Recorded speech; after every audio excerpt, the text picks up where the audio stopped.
Hey guys, it's me again. Here's me trying to give you some information about this worksheet that I passed out yesterday. I also have just been teaching Math 1 for like an hour, so I think I kind of forgot how to do this stuff. Just kidding! Here's my notes. So, we are absolutely going to be using this. This is the most important thing. The entire front side is just teaching you how to rewrite this, but I think these were important too. So this is a fraction or a rational exponent, but I want to make sure you also remember how to do a negative exponent and the fact that that's just division. So you put it on the denominator and then you make it positive. So if it's negative, that just represents a positive that's below this fraction bar. If you have a power to another power, you can multiply them. And then over here, if you're ever simplifying anything, if there's two terms inside a radical, you can split them up. So each of these two terms has its own. Same thing with division. Each of these two terms can have its own radical symbol. That's going to come into play later. Okay, for each of these, you're just rewriting it. So you're just practicing how to rewrite it as a fraction. If I have 3n inside of this radical symbol, that means 3n could be taken to the power of 7/5. Wow, cool. Please make sure everything inside the radical symbol is also everything inside the fraction. That's going to come into play down here. Everything, the 5 and the x, is being taken to the 7/4 power. So this is very different. Well, first I'm going to answer it, I guess. 5x, make a radical, is what's underneath the radical symbol. This 4 goes here, and this is the most important part. Since 5x is being taken to the 7th power, you have two options. You can either take all of this to the power of 7 to represent everything is to the 7th power, or if you decide to put it inside here, you absolutely have to put the 5x in parentheses. Now this is because if we don't use parentheses, it looks like 5x to the 7/4, which are not the same thing. Oh, I can't zoom. Zoom. This one, only the x has an exponent, and the 5 is just by itself. But this one, the 5 is also being taken to that power. So we want to make sure we show that the 5 is also being taken to that power. Okay. That's all I'm looking for this front side, is you to rewrite things. For something like number 16, for example, both the 5 and the x squared are being taken to the 1/4 power.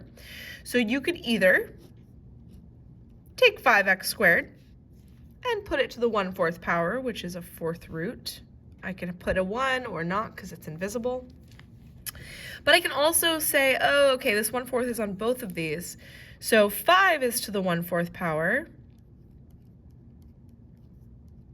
Just going to write that these are equivalent. And x squared is also to the 1/4 power. And so since these two, the power is being powered, since these two simplify into 1/2, technically I could also write 5 is to the 1/4 and x is to the 1/2, since those 2 times 1/4 is 1/2. That's the same, that's the same. All it's really asking you to do, though, is to rewrite it. So front side is all rewrite. Do all of them. Rewrite them all. Practice. Where does that go? Where does that go? Where does that go? Where does that go? Practice. On the back, oh, I have a fresh paper. The back is where you're actually simplifying. So I should have written this direction because it was on a different piece of paper. The direction for the back is simplify. So for something like 23, before you bother rewriting the 5 and the 4, you might simplify 16 times 5/4. So these are multiplying. I have 16 times 5 over 4, which 16 divided by 4, I mean, do it in a calculator. I'm not even going to say this out loud. Just do it in a calculator. This is x to the 20th. I don't even need to write a radical symbol because the exponents ended up canceling. Beautiful. So for numbers 24, 25, and maybe 125, you have an actual coefficient here that also has a power.